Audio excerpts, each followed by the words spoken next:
Our photojournalist Joby McAdams, Southeast 44th and Shield. This is really part of the story this morning. They've had several inches of rain, and they had a lot from yesterday as well. And so it just really can catch people off guard. Tow trucks have been called in. You can't even tell where the roadway is right here. Yeah, it's so crazy. Even Oklahoma City police tweeting out, dude, look at these people. Oh my gosh. People are still driving through the high water. Police, OHP, they're all begging people not to do this right here. In this area, they've got several tow trucks, 4 or 5 cars already flooded, having to be pulled out.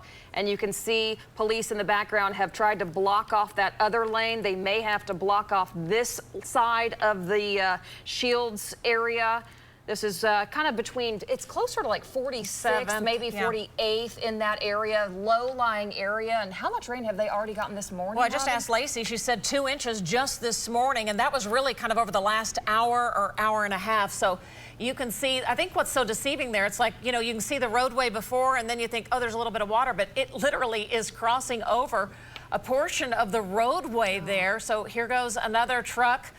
Trying to get through the area. But just remember those low-lying areas that when flooding happens, we have several low-lying areas, and those are the areas you definitely want to avoid this morning. I mean, I can think of out there off of Portland and 220th. That's a low-lying area. I know the Edmond area has had several inches of rain this morning as well. So just avoid those areas that you know in your area that you kind of travel in. Just be mindful that there could be some standing water and heavy flooding. Every time a car goes through this high water, it splashes more water onto the tow trucks, trying to pull out the stranded vehicles. You can't even tell where the roadway is anymore. Our cameraman, you're watching Joby McAdams on the camera. He's going to multitask for us, and I think talk to us really quickly. Joby, what are you seeing out there? We see one car in your shot. Have you seen any others that got stuck in this high water? Yeah, one tow truck's already taken a car out of here. It looks like that one's the only one stuck right now. Police have, let's see, this is going to be northbound Shields. See if you can see it through the trees here. They have the road blocked off. People are still going through the neighborhood and coming back onto Shields, trying to get through. Southbound lanes right now have cars going through it still. There's no one blocking the road off there. So just the water's going over the road. It's a little bit deceiving. It kind of goes up and down. It's high and low, then it gets really deep at this section here. So once you get to this point, it's hard to turn around because the Shields has the median, and so cars are having to back up and go the wrong way down the road to not go through this. So it's just a big mess out here. And as you look at Joby's shot off to the right, that's a fire hydrant that you can barely see the top of. Oh, yeah, so that's the curb, right? You see how deep this water is? So Joby says the cars in the other lane, that's in the northbound lane. Unfortunately, southbound traffic is still getting by, although it shouldn't. There's the shot.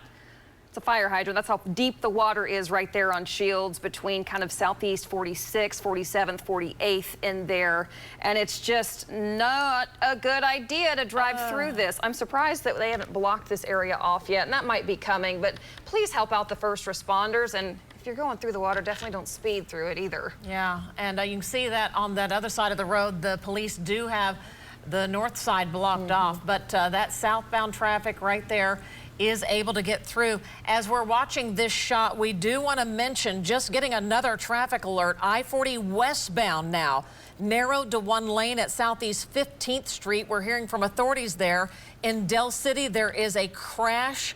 They're asking you to stay off the area of I-40 and Southeast 15th Street due to a crash, and it could be weather related. We have had a lot of rain across the metro this morning and several wrecks now popping up. I'm reading more of that traffic alert. There's a crash at Southeast 15th and I-40, and then at Sunny Lane and I-40, they're doing some emergency resurfacing repairs, so that whole stretch in the Dill City area narrowed to one lane, and there's already construction projects going on through there. So all this rain causing a lot of problems this morning.